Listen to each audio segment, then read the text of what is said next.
Esiet sveicināti florbola draugi. Pieslēdzamies Lielvārdas novada sporta centram, kur šodien LV florbola virslīgā principiāla spēle starp jau pēdējo gadu nesamierināmajiem pretiniekiem. Lielvārda Fetpape savās mājās uzņem Cēsu Laikringu.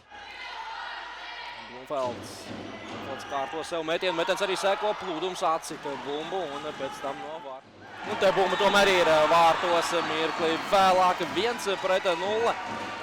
Rets vārtu gūms skaitliskajā vairākumā Lielvārdas komandai, bet viņi tomēr šoreiz izmanto viena vīra pārsvaru laukumā. Pārspēts Markus Plūdums. Blumfelds apspēlē Gušķu un uzreiz skaitliskais pārsvars Lielvārdai un skaisti izspēlēta kombinācija. Niks Blumfelds iesāka šo uzbrukumu un Niks Blumfelds arī noslēdz uzbrukumu, metot bumbiņu jau tukšo. Galvenie rezultātu veidotāji skaitliskajā vairākumā. Zvīns izkārto sev brīvu metienu, bet Savīns pieslēdz Nazārovu, labs Markus metiens. Sodīs Laikringam, Rīsmans meta rikošets un bumba ir vārtos. Tur vēl jāstāsta, vai bumbiņu vārtos raidīja Emīls Dzalbs vai tomēr no Iļas Taratūtina. Bumba atrod ceļu vārtos, bet Laikrings ir gūši arī pirmos vārtus. Skatīsimies, kā vietā tad Bļas spēlēs labs metiens Zvīnim, bet vēl labāks vārtos ir Raivis Puzuls. Bļas neiznonāk Beķera adresētā bumbiņa līdz Ropam un mirkli vēlāk jau pie pretējiem vārtiem Briesmas. Zals paķer bumbu, Emīls met un vēl vienreiz cīņa par bumbu aiz Lielvārdas vārtiem. Laikrings atgūst bumbu un iemet bumbiņu arī vārtos Krišs Treimans. Ja neizdodas skaisti izspēlēt, tad ar cīņu, ar gaļu.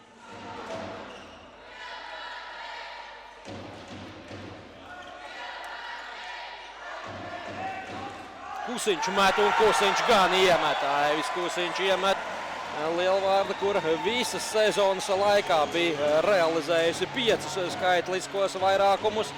Šodien realizē 2 no 2 un sākās arī cīņa starp abu komandu treneriem. Jēgers pieslēdz Grēmzi uzbrukumam. Gan met ganām, bet pēc tam pazaudē bumbiņu Arturs Urševskis un vēl viens vārtu gūms mainiekiem. Jēgers sagaida, kad ieskrien vārtu priekšā komandas kapteinis Andris Virsnīts un Laikrings soli pas.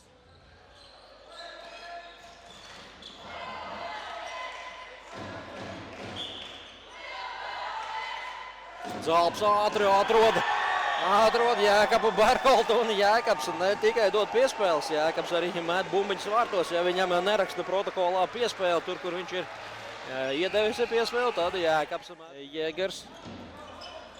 Rīsmans laba pozīcija, kāpēc Toms nemet pa vārtiem, meklē piespēli vēl labākā pozīcijā. Epizode beidzas bez metiena, te gan ir metiens atvaira. Plūdums Emīla Dzalba metienu, bet atlākušo bumbiņu vārtos triec Krišs Treimans un Laikrings vēl vienreiz šajā spēlē atspēlēs no -2. Ļoti dusmīgs tagad Raivis Puzuls aizmet pa gaisu ķiveri, spēr viņš ar kāju pa laukumu apmali. Nenosac komandas biedri vārtu priekšu, atstāja sapmā, bet Mihailovskis labi nospēlē, pārķer bumbu jau uzbrukuma zonā un jāiesaistas cīņā.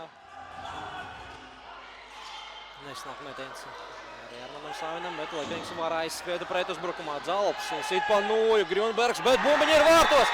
Krišs Treimans tiemēr dabū hat-triku un 5-4 pirmo reizi vadībā šajā spēlē Cēsu komanda. Lido laukumā arī Cepures. Jāsaka, tur pirms tam, manuprāt, bija noteikuma pārkāpums. Gvido Grunbergs atkal tās svētīgi uzsit pretiniekam pa nūju. Pārkāpums netika fiksēts, bet Laikrings devās uz priekšu un dabū bumbiņu vārtos Krišs Treimanis šajā. Pieslēdz Frīco un Ralfa metiens, acis bumbiņu vārtu priekšā Plūdums, bet Nu, līdzīgā veidā kā Krišs Treimans šodien ir dabūjis bumbiņu vārtos. Vēl viens mēģinājums. Nazarovs uz vārtu priekšu, kur bumba ir cīņā. Sākās pamatlaika pēdējā minūte. Tagad beidzot ir metiens cīņa vārtu priekšā. Šķita, ka Rops iegrūda viņa mugurā, bet Svilpe klusē, paliek 4 sekundes. Blumfelds kārto metienu, ir pārkāpums, ir 2 minūšu noraidījums, bet ir spēles beigu sirēna. Līdz ar to šis noraidījums redzēs, vai spēles protokolā parādīsies vai nē, bet tas vairs nemaina lietas būtību. Bet šī spēle ir